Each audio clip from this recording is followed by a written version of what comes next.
This Cutthroat Master Slam journey began in the high desert, chasing the Bear River Cutthroat Trout across the deep turquoise waters of Bear Lake. Then I climbed higher, into the cold alpine lakes of Colorado, to land the crimson cut beauty that bears the state's name, the Colorado River Cutthroat Trout. 2 native cutthroat down,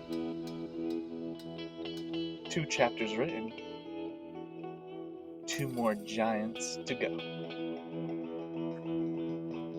And now I set my sights on a legend, an iconic subspecies with a history bigger than the rivers it commands.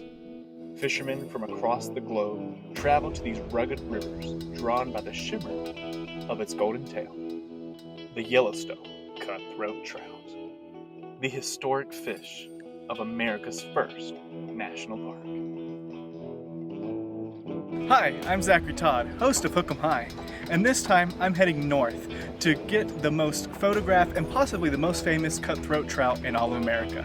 My goal is to get a Yellowstone cutthroat trout that's over 20 inches long, a true master of the American wild.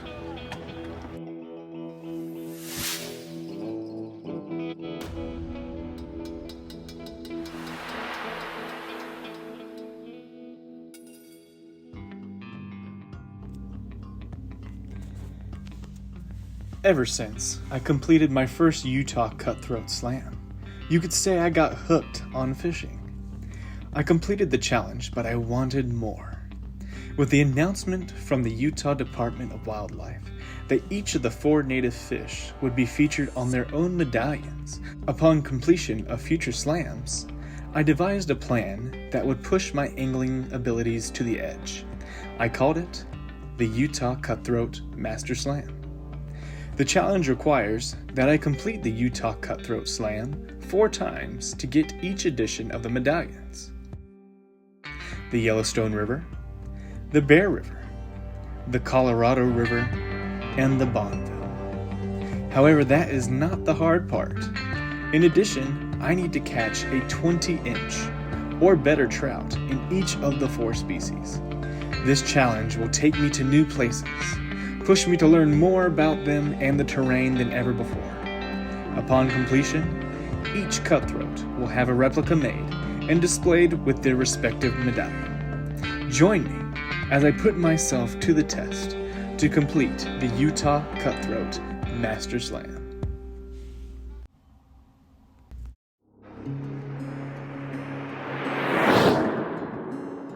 This 3rd chapter doesn't begin where you'd expect. Before I can cast a line in Yellowstone, there is unfinished business back home in Utah. This series isn't just about size. It's about the Utah natives, even the small, forgotten ones tucked away in quiet streams. We must make a detour to the Raft River Mountains. Johnson Creek behind me has the largest population of Yellowstone cutthroat trout in all of Utah. It's the perfect place to come and catch your trout here for your slam. Though most anglers say that it is the hardest place to catch them just because of how far away it is, they're actually really easy to catch. They are very eager to take your fly. The only problem is finding a place that's open. You'd be surprised here that there is a creek behind me, but there is. I thought I'd stop here before I go see their larger relatives to show these local Utah natives some love.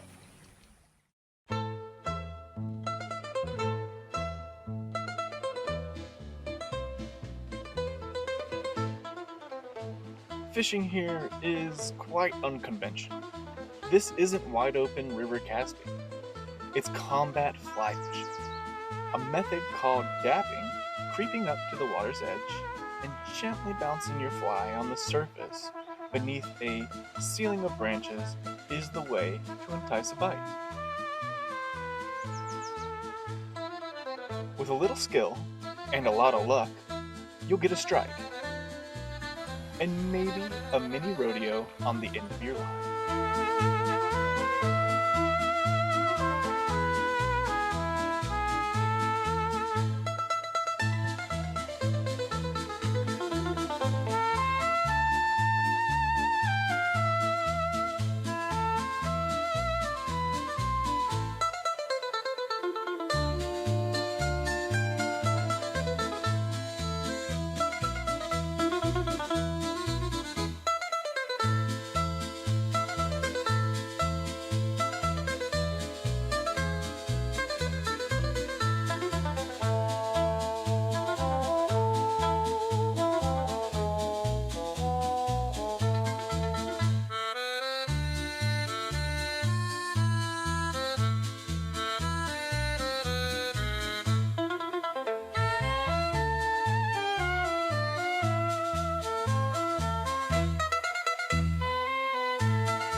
They may be small, but they are mighty. Each one painted in gold and black, a little masterpiece in your hand. Restoration efforts have tripled their numbers in the state. They've got a long way to go, but this stream reminds me that there is beauty in quiet places. Now, northward, to meet their colossal cousins.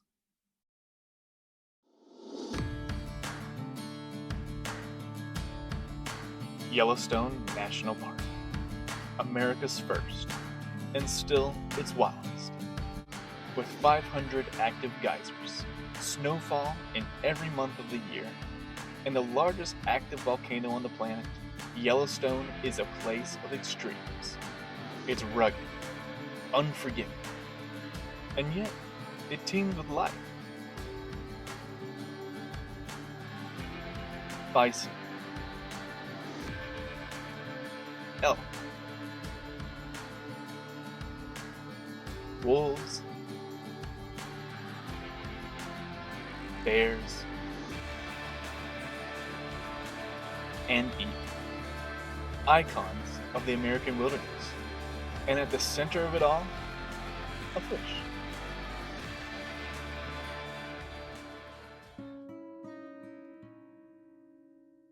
The Yellowstone cutthroat trout is more than a target species. It is a keystone.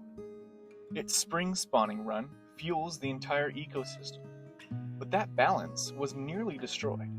Invasive species like rainbow trout and brook trout quickly took over healthy rivers.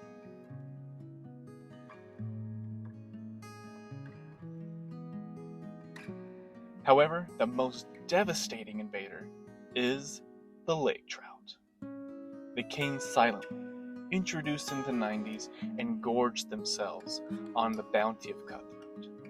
Cutthroat populations crashed, and unlike the cutthroat, lake trout don't spawn in rivers, meaning predators like raptors and bears could not find them.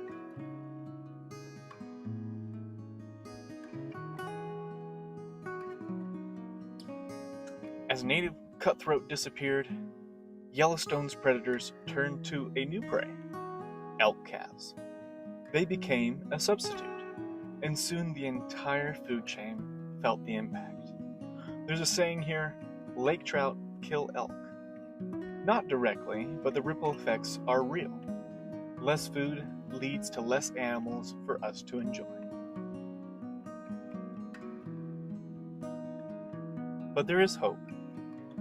Massive restoration efforts and special water regulations are underway, like season restrictions on rivers and kill orders on all non-native fish. For example, Yellowstone River opens on July 1st. Half the year, they have time to spawn without stress and never see a fisherman's fly. In addition, biologists have removed millions of lake trout from Yellowstone Lake through netting operations and even helicopters. The lake trout may never be gone for good, but their dominance is slipping. And the native cutthroat are making a comeback, stronger, wilder, resilient. And now I want to meet one face to face.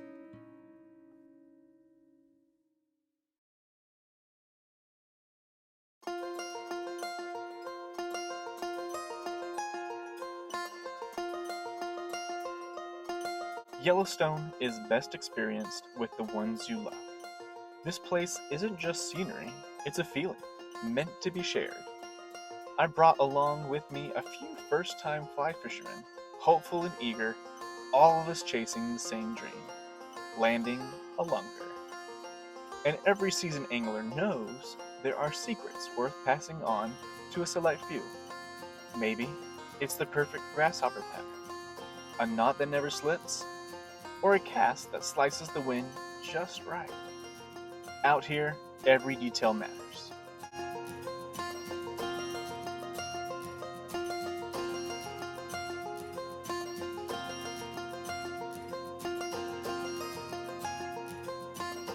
Practice becomes ritual.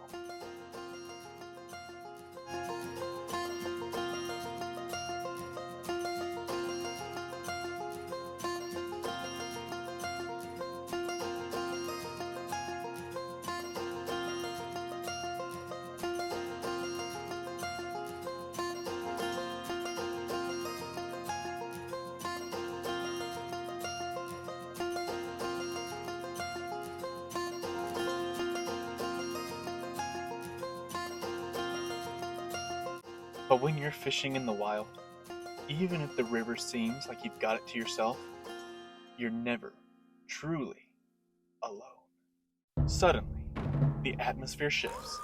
From behind a bend, a massive bison emerges like a living tank, snorting steam and stomping through the sagebrush.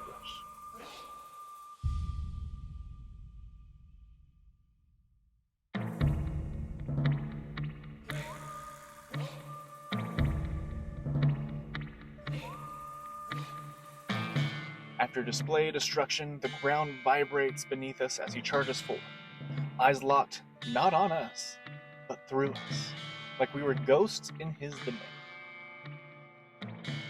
We stagger out of the way, the rods lower, time stands still. Not even those of us on the water are safe. He lumbers down into the bank, splashing into the river like a thunderclap.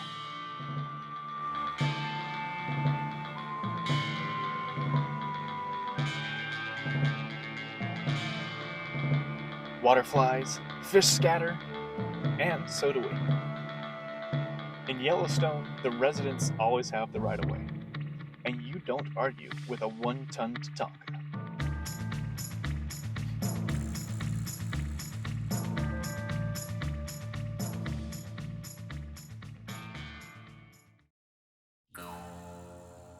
Shaken but grinning, we move upstream, deeper into the canyon where the cliffs rise high.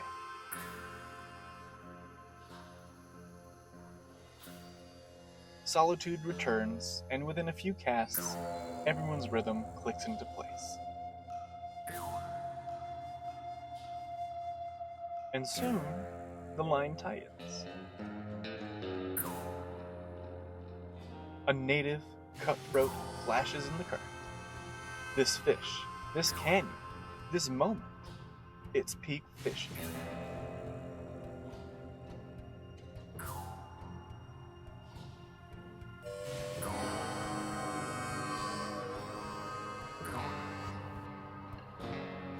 A scale up from the ones back home in Utah, but still shy of that 20-incher I've been dreaming about.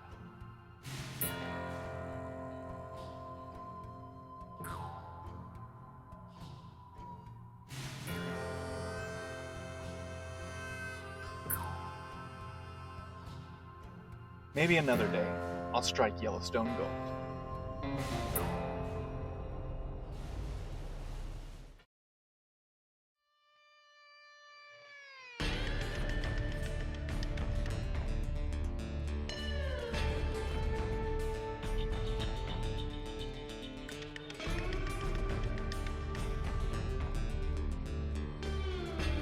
Something inside me is drawn to the lake.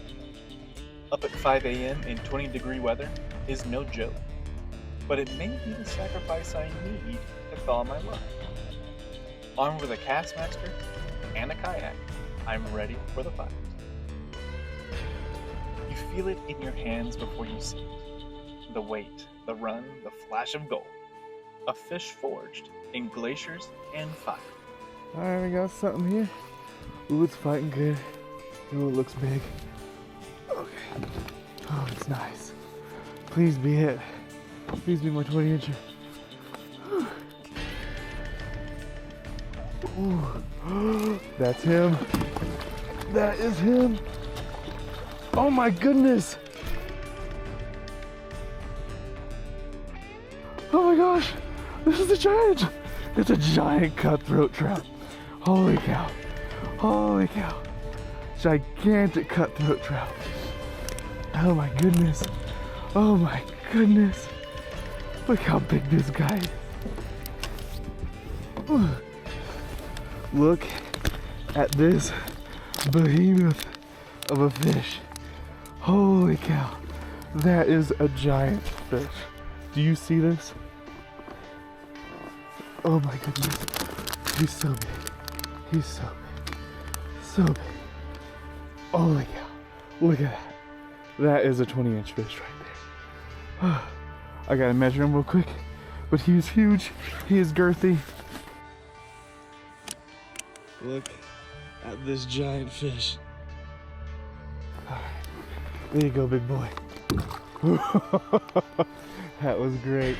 There she is, a 24-inch beauty, 2 feet of pure Yellowstone gold, a master of the American wild.